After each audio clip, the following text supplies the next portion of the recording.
Welcome to Let's Draw About It, a podcast where we remove the two most important tools of drawing, the eyes and the hands. I am curious to see how it affects us and the way we think about drawing by putting some limitations on ourselves. I'm happy to have designer Jonas Asheim here today. Me and Jonas met for the first time about 15 years ago in a project in Haiti. When we were in Haiti, I had no idea that Jonas and I would meet to talk about our common love for drawing 15 years later. But here we are.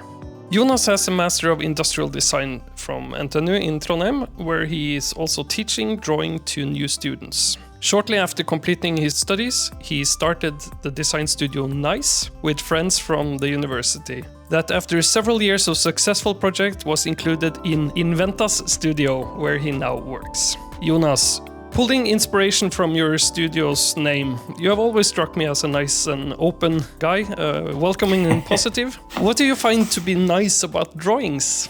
What I find to be nice about drawings? Wow. Yeah, thanks for the introduction. That's straight into the difficult question. Oh, what's nice about drawing? Drawing is fundamentally about so many things, right? It can be everything. It can be a way of thinking. It can be a way of just being recreational.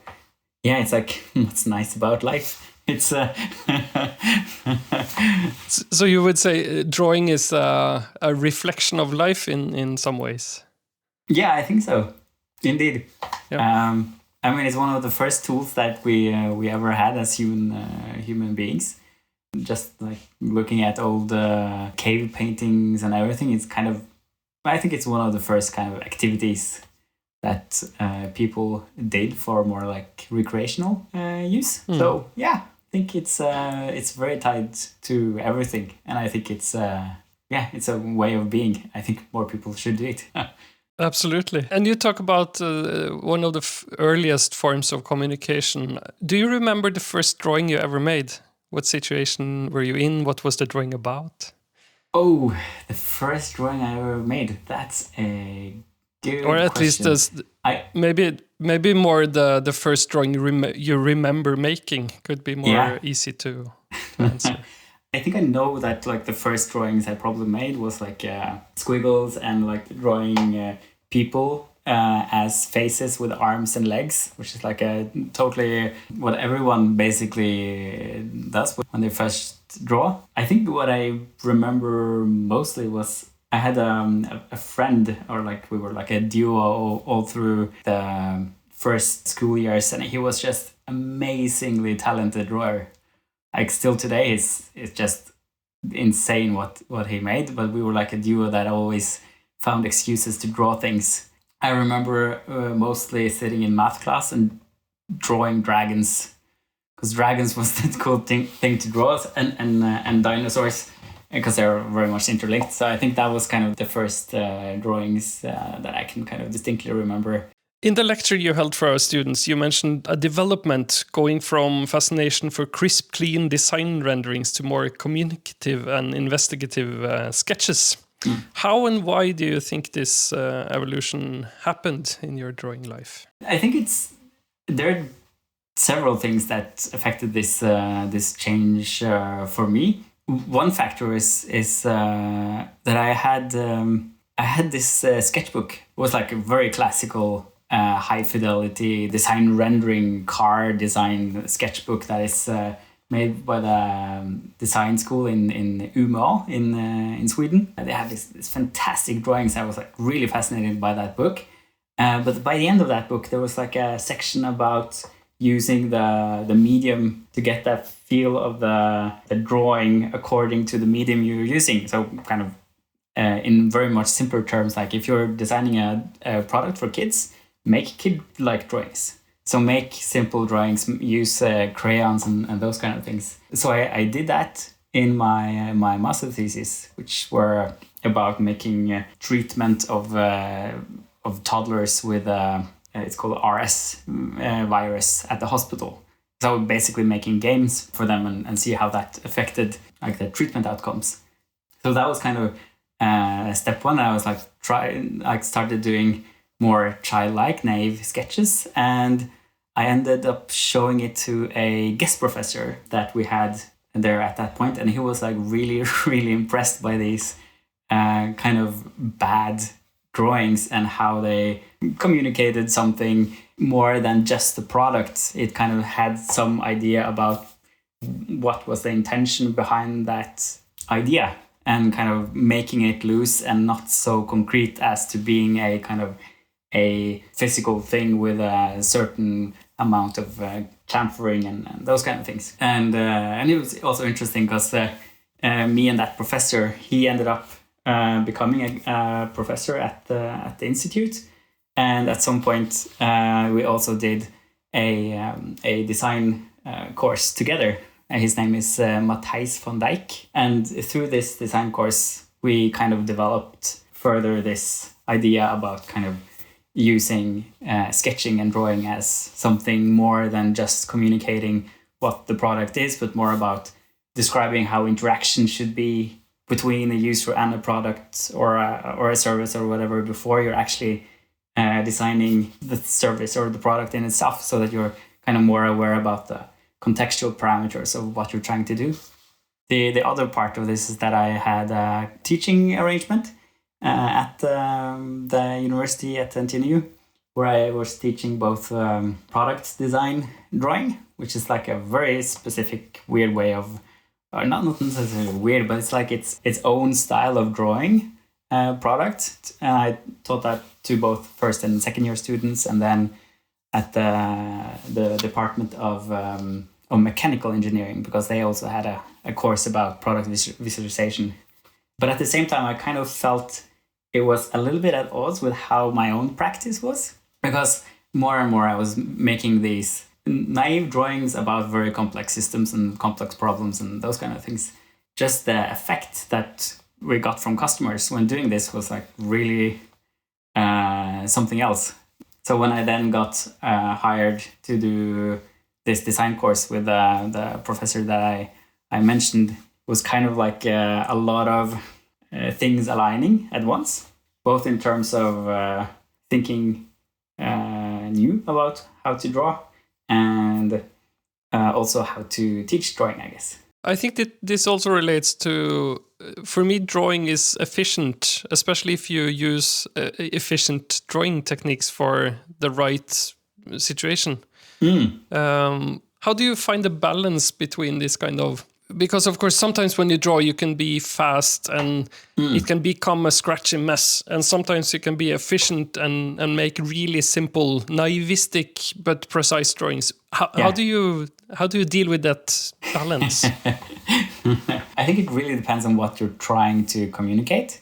I think in the beginning, and usually when it's like more for myself, it becomes very kind of sketchy, and I enjoy the feeling of only being able to understand a drawing myself and understand what it meant, because then it's just a reflection of my own cognitive process, like on a paper. Note to self. Yeah, exactly. Yeah. Nice. And they're incomplete and messy, but at some point I think it evolves, and it has to become a more visually pleasing and visually engaging. And how you come into that, I guess it depends a little bit on what the purpose of what you're drawing is. For instance, for a lot of things, at least like in a professional setting, we do all these things and we make sure that they are clear, but they're also aesthetically attractive, so that it really brings its message forward. And sometimes even it can help to make it less aesthetically pleasing in order to kind of make people act or react to it more freely. I guess it's kind of something that is difficult to pinpoint how to do it and when to do it. I guess it just experience, I guess, is the best way to approach it. And then with experience and kind of reflection, so that you're able to reflect on what is the use case, what are you trying to convey. There's always a guy who works in more like branding and commercial work in Trondheim, and he had a great presentation once which he called YSIGF, which is why should I give a fuck about whatever you're presenting, as kind of like a lead to am I doing too much now, or am I doing too little? And I guess that's the easy way to answer that without kind of giving an answer. But at the same time, I think it's interesting to hear you speculate, because I totally see the same, that it's really hard to put into words why simple drawings are effective, and also how simple drawings done by someone that's really talented at drawing or trained at drawing, you immediately see some kind of competence in a drawing. You can almost see it in the first line you make on the paper, that you know the person is a person that draws. Yeah. And that kind of, where does that lie? Is it in the motor skills? Is it in the visual apparatus? Is it in the brain? Where is this competence stored? It's also interesting in terms of just technique-wise, at least in like classical product design drawing. Something that you try to do very early is to have confidence in your line work and have like these movements. We call it often swooshing, which is about like drawing one line, which is like super, like they're supposed to be really smooth.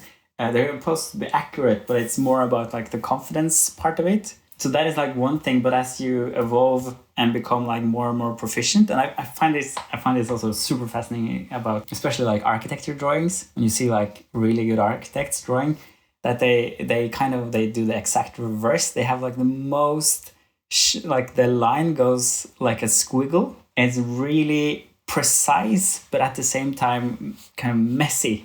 And you can see that it ends and it starts at the perfect point, but everything in between is kind of and that is super fascinating. I find. And I guess it also highlights this idea you have about purpose and meaning, or what is the job of each drawing, and what is the reasoning behind the scratch or the swoosh. Yeah. I saw Fredrik Lund. He's a professor at or maybe he's retired now. I'm not sure. No, he's a professor at the institute. Yes. I just remember once he had a lecture that I saw, and he had this drawing where he made it, and then there was a dog there, but that dog looked really like a crocodile, and he made like this entire that was kind of a happy accident, which he could then to a whole loop about why this crocodile was there and how it was like relating to the house itself. Which I found like a very nice detour in a bad drawing it wasn't a bad drawing, it was the greatest kind of bad drawing. And in the lecture you also mentioned how words shape our drawings and our interpretation of them, using the example of the Boba Kiki effect, where most people across cultures and languages draw Kiki more pointed and sharp than the soft and round Boba. Personally, I just changed my name from Andreas to Paul Andreas, and it started me thinking about how people see me. Because, of course, the name of a character affects the way you see it. And potentially that will also change how people would draw me without knowing me. And I found that so fascinating. That is very fascinating. In your experience, what happens to the visual language when projects or clients change their names like this? I think it can have an effect, for sure. But yeah, I've never thought about it that way. I think my approach is often more like, what are we trying to affect? But of course, I think the interesting part there is that it's like so literal, the way that like people would draw a Paul Andreas differently than they would draw an Andreas. I think I would like to. I'm going to take that and I'm going to introduce that to my students. Cool. Next time I have it, because that's a really interesting take on the same thing. But it's also harkens a little bit into some of the assignments I get my students to do, and that is basically have them draw certain characters or aspects of a character. Like so that's like a lot of the classes I teach are about like drawing characters, like have some sort of intent and meaning behind drawing people, for instance. And that often means that you are using existing visual language.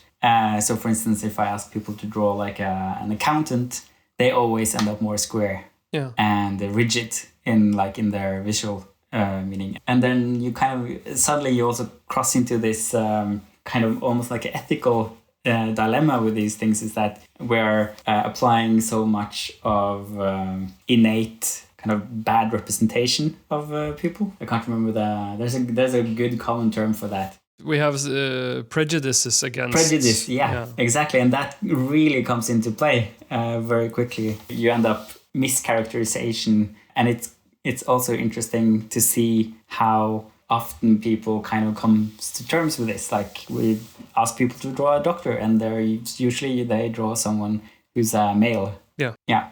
All of these things. That's also interesting when thinking about like visual language and how people will use the language in a certain way. But I find it also fascinating, as you know, like a lot of the things that I draw is often also to help communicate like business logic and those kind of things, and kind of what kind of shape you do has a profound effect on how people view their own, like what kind of model they see themselves as a part of. And then I think describing it as a kiki or a boba has a huge effect on how people actually read things, and that's also then extra fascinating, because it's, if you're aware of it, you can, at least I have an idea that I can start seeing it, that how we kind of present these base forms will actually have an effect on how people perceive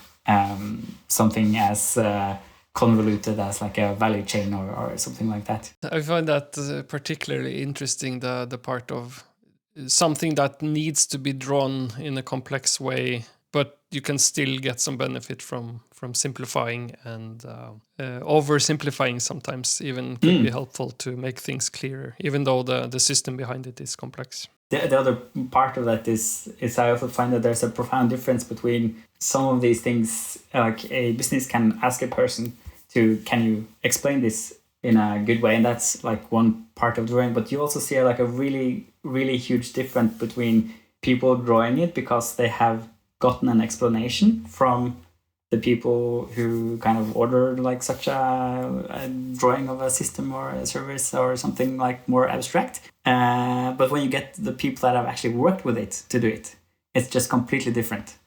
Everything is like, there's much more precise and to the point, and kind of it has much more meaning than when it's something more than just an explanation. It's like you're internalizing something first and then putting it onto paper. You also mentioned this fact that sometimes if you have an idea, a concept, or a product or a business, if you're not able to draw it precisely, the idea itself is not valid. Yeah. Could you say something more about that? Because that I found that really fascinating. Yeah, this is so in Nice, where me and a former partner in Nice, Ida, we had this theory, which of course we cannot explain it completely or verify it, but we did a lot of these projects which were about basically mapping super complex value chains. So kind of how everything from data to people to assets. So this is like here for a shipping company, for how the assets flow between and how everything is interconnected, like a huge map of sorts. And the more we worked with these kind of problems, we kind of come to the conclusion that if we're not able to give it some sort of a structure that makes visual sense, the system doesn't make sense. Like there's something wrong or something missing, or something is like inherently wrong with the entire idea. If you kind of if you're not able to stack it up and draw it in a logical way, the thing doesn't make sense. And we also worked with things that doesn't make sense. And it becomes kind of clear that we're not able to, like you can see that this whole box here, it doesn't fit in visually. It doesn't connect with everything else. Something is wrong. There's like, this does not fly.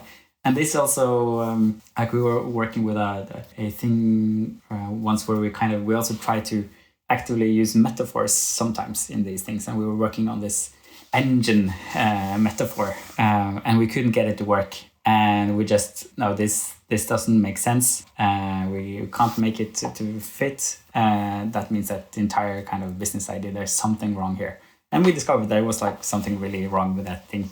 And this is of course pure speculation, but my interpretation is that if you're not able to make a mental model about it, and if you're not able to communicate that mental model, there's something that also doesn't fit kind of in terms of how an organization or whomever will make sense of it. I really hope some really smart researchers hear this and think, I should check this out, because it seems really plausible in my eyes, at least. We've talked about the professional part of your drawings and how you use drawing in a professional manner.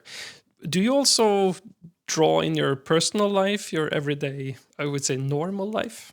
Yeah, I do. I've always been drawing a lot on paper. I love doodling, and I love making absurdist drawings with the characters and those kind of things. And I also love collecting things from other drawers and that I admire. And since I got a 2-year-old son, after that I've also been adding a lot of children's books to my collection. And that's actually something I have from before I got him as well. It's like a big collection of children's books, especially related to how learning how to draw, which I find fascinating. But at the same time, I draw. Never enough. You never get enough drawing. But I like to draw currently mostly on my iPad, and it's mostly to do with I keep forgetting and forgetting my sketchbook or something like that. Have you also found that when you draw digitally or on a glass screen, it changes the kinds of drawings you make? Yeah, 100%. I think so. I'm much less interested in drawing details for some reason. Like the lines get thicker, and it gets even more naivistic of sorts. And I guess that's also like the other thing I've liked to draw like on my own free time is basically presents for my nephews. Yeah, that's a good idea. And it's like a really good outlet for like just making a lot of quick sketches and doodles and things. That's one part of it. And I guess the other part I just really like is to annotate things in a funny way. That's also, it's not exactly drawing, but it's a good activity to do sometimes, especially like if you're working on something boring. Give it some visual flair and your own personal satire. Yeah, basically. Excellent. Are there any parts of your life where you avoid drawing, a sort of free space where you consider drawing unwanted or unnecessary? Oh, no, I can't think of any. So you would say drawing would be positive in any situation? There is no need to have a free space of drawing? No, actually, honestly, I don't think so. I think it can fit into to most situations. I think it's also fascinating just how people start interacting in a different way. Like I used to have like this me and a friend of mine, we were sitting just drawing, and it just had like it changes how we talk to each other, even though no one was really talking about the drawing in and of itself. The way of interacting was a little bit different. But I'm thinking of like I was on a presentation with like one of the founders from Snøhetta. And I remember he said that they had a rule in Snøhetta that no one were allowed to draw anything in a project for the first, let's just say like a random number, but 12 weeks or something of a project. Because the one who put the first line had so much definition power over how everyone in the office would understand the project based on that one line. That is something I've at least taken with me, that it sometimes is kind of a bit too powerful. It also forces a lot of opinion down to other people, or like how people look at things. But at the same time, it's the other version of that is an advice I got from his name is Karl-André. He's like a really good sketcher and drawer in. He is working in a design agency called Eggs, and his advice was just like, when you get into a room, be the first one who takes the pen, like the whiteboard pen, and go to the whiteboard. Just stand there, and you'll command the entire room for the entire session if you're able to. It doesn't even matter what you draw as long as you're the one who's drawing. So it's there is like a power in it. The pen is more powerful than the sword. Yeah, that's proof. Okay, let's push this even further. Imagine a world where drawing was illegal or dangerous or impossible in some way. Both your hands were gone and your eyes and whatever. What would you do if drawing wasn't available or wasn't an option in your life? I can't imagine. Think very, very slowly and have very don't do complex thinking at all. In my case, no, I think I would find a way. I think like if I had to use my head and my hair and some ash, I'll probably do something incredibly stupid that way. So what you're saying is that drawing would trickle out of our pores in a way. It would happen. If it was gone or illegal, it will happen anyways. I think so. At least if you think of it as as you know, I'm kind of fascinating about this concept where people or humans need to move information in order to think. So you have that as like a way of thinking, basically. So so not being able to move information around, like it can be post-its, it can be collages, it can be using a pencil. I think that would be very, very difficult. And I think it's also kind of interesting when you look at people who have lost, for instance, that ability to, for instance, you don't have hands anymore, you often find different ways of moving information around. And you get very efficient with that very quickly. So it's not necessarily only about motor skills, it's a way of living in a way. Yeah, I think so. Yeah. It's like putting your brain in a glass container. I don't think that, I believe that it really fundamentally changes how you would think and how you would kind of be able to think. Yeah. I have a segment that I call the shotgun round, where I pose two concepts and you will choose the one that lies closest to your heart or resonates most with you. Sketch or masterpiece? Sketch. It's funny because I've had 3 guests so far on this podcast, and everyone has been really quick at saying sketch. Could you say a bit of why you find that so obvious? For me, it's about that I feel that it almost has a bad reputation, and I think it's somehow it's kind of closer to how we think, and I think it's something that people need to do more and to be more cognizant about, like what sketching is, and that it's fundamentally something else than the masterpiece. Like the masterpiece is something that you get after doing a lot of thinking. So it's a kind of process over output, or yeah. Analog or digital? Oh, it's a bit more tricky. I'm going to say analog, just because it's more tactile and it feels different, but just from like the sense perspective. But at the same, but maybe I should actually choose the digital part, because that's what I ended up doing the most. So I currently have found a way to make quick sketches very effective in terms of being able to reproduce it and also just scale it into every context. Yeah, currently there's mostly when I do sketching, it's digitally, which is a bit sad because I really love I have like a huge office supply fetishism.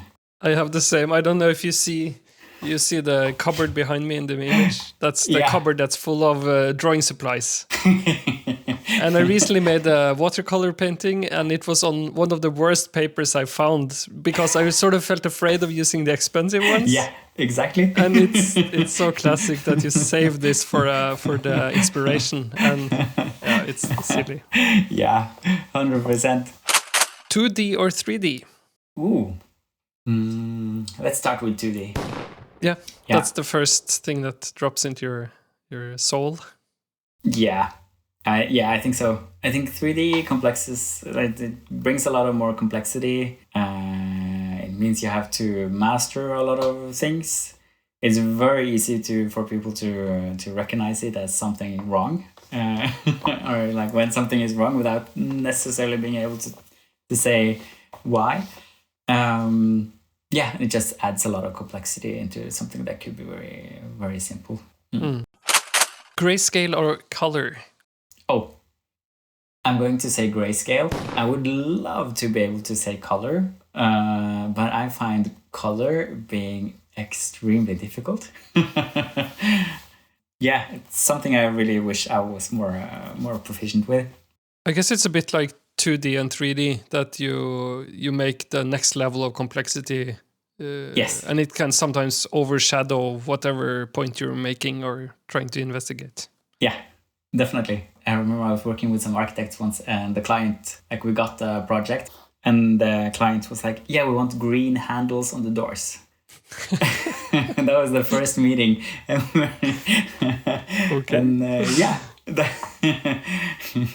green handles on the doors. And I think that can also happen with color. And it's also very, at least my experience is that it's often very, you have people that are really good with colors that knows how to use them. But it's also, people have a lot of personal preference and feelings towards coloring. So if you go wrong, it can go wrong. It can go really, really, It's a bit like Kiki and Boba too. You have a lot of these extra added values of any color that is hard to avoid. Yeah, and I mean, I'm working mostly with a lot with digital products, so user interfaces and those kind of things. And there is also color often means a lot, and people will deem the entire thing good or bad based on the coloring, even though they're not necessarily able to identify that's what they're reacting to. So it's fascinating. Last one, wet or dry? Ooh, wet. Yeah. Yeah. It's much more interesting. I find it's both painting and like the happy accidents that you're able to do. Yeah, I think so. That's also even when drawing like digital things, I like the ability to have a bit of not 100% control over what you're doing. It's good. A bit of flow. Yeah. That was the shotgun round. Nice. It always triggers different ideas and talks about drawing, I found, so it's fun. What is the most recent drawing you made? The most recent drawing I made is it's I made I made a sausage mobile for my son. That's amazing. That's a backstory, please. Yeah. No, so my son he likes rhymes a lot, and there's like a lot of very nice children's rhymes books, but we also started making our own, and we just kind of riffed on something about a sausage mobile. And then after that, I just had to draw him a sausage mobile and kind of, this is how it should look like. That's so fun. That's the best answer to this question I've had so far. The sausage mobile. It's also the other part that I just have to admit about that is also there's things in that drawing that kind of it harkens to kind of classical product design drawing. Like you get a little bit of that. Making those ellipsoid circles that kind of you practice when you do car drawing or something like that. What do you think the next drawing you will make will be? I'll probably do some more like stupid sketches. Oh, actually, I have one. This is like from my son. It's like I just had to make a frog person because he asked. So I'm guessing that's something that he comes up with that I have to draw. And then I think the other thing the next thing will probably be I've been working on a project about how should I say it in like a concise way, how to provide how to provide hospital services on remote islands and those kind of things.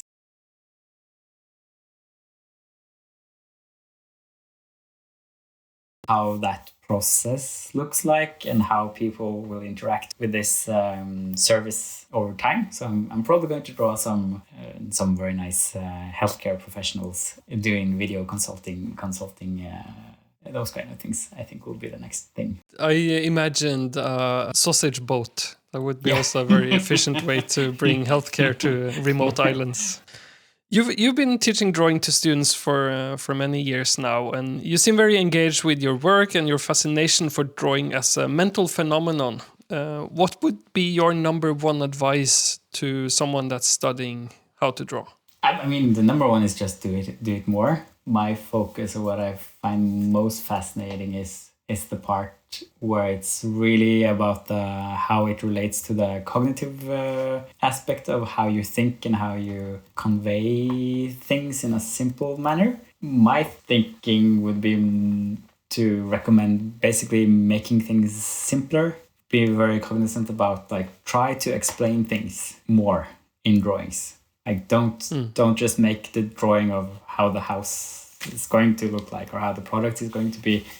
Try to think about how you understand the entire project in different aspects. So, and try to communicate that. Because I think one could be a little bit lost sometimes in just trying to draw what is really there. And I think that other part of, which is also, it's super important, of course, but that other part can be just as important. And that also, I find at least, it requires training, and it requires a conscious approach to it. So I think that's so basically draw more, get people to react to it. Of course, I think that's also something that it also opens up yourself and how you think about something to someone, and you can understand that they don't think about it in the same way. So I think also internally in our this design studio, we had this. We tried to get people to our new junior designers to kind of answer the question. This is how I understand the problem, and okay, explain that. What's the problem you're working on? What's the context? What's those instead of drawing how you perceive it to become in the end? Yeah. Yeah, so just try to think about how do I understand this, and it doesn't necessarily mean that you have to show it to someone or present it at some point. But that was I think it's way too complex. But basically, try to draw the things that are untangible as well about the project and the process and your thinking.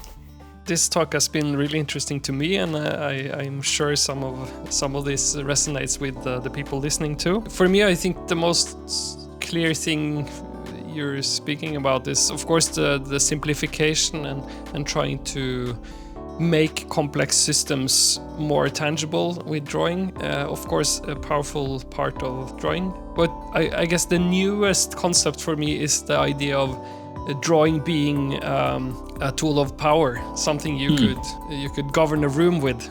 And that's a quite new notion. I've felt it, and I see your point, and I think I will be more aware of this going forward. So thank you for that gem of knowledge. A big thanks to Jonas for coming here to share his enthusiasm for drawing. It's been really inspiring. Thank you. It's been inspiring to hear how you think about drawing and how and why we draw. So thanks for listening, everyone. I hope this inspires you all to go out and draw about it.